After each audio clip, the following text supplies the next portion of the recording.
No niin. Tänään vaihdetaan lapa salibändimailaan.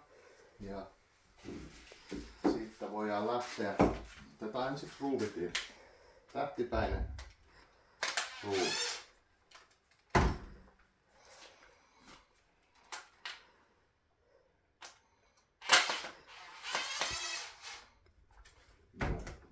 Joskus näissä lavoissa niin on laitettu vähän liimaa sisälle, niin ne ei lähde niin helposti. Käytetään tämmöistä kuumailman puhallinta ja lämmitetään vähän varoiksi.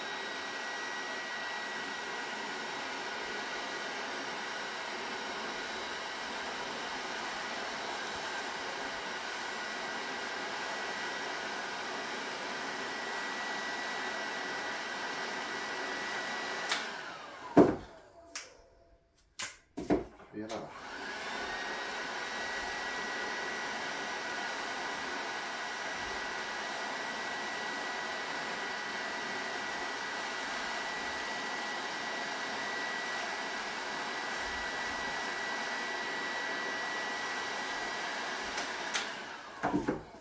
Kannattaa vähän olla varovainen sen lämmityksen kanssa, että ei tuo muovi sula.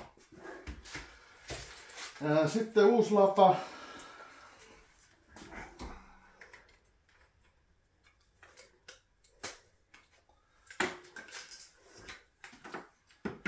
Siinä kanssa ensiksi otetaan ruuvit irti lavasta.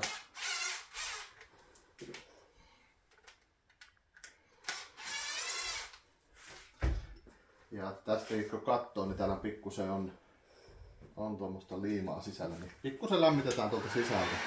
Tässä kannattaa olla tosi tarkkana. Tää tosi nopeasti lähtee sulamaan tää näin päin lämmittää. Lämpö pysyy tuolla sisällä. Tuo varmaan riittää.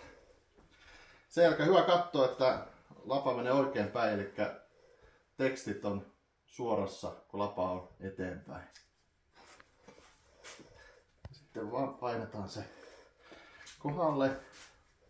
Ja sen jälkeen täällä on pieni tämmönen kolmio tuolla päässä, niin ja tuossa lavassa menee tuo keskisauma, niin ne pitäisi saada kohdalle, niin silloin tietää, että lapa on suorassa. No, nyt se on paikalla. Nämä reijät ei ole aina näissä kohdalla. Joutuu sitten monesti tekemään uudet reijät. Tuo reikä nyt osuu kohdalle. Ehkä osuu jopa toinenkin reikä. Ei tarvitse porata uusia reikiä. Sitten ruuvi paikalle ja mä oon tavannut laittaa akkukoneella vaan niinkö alkuun ja sitten tähtipäisellä käsimeissillä kiristää loppuun, niin ei lähde pyörimään tyhjää sitten tuo ruuvi tuossa. No, nyt on mailaan vaihdettu uusi lapa.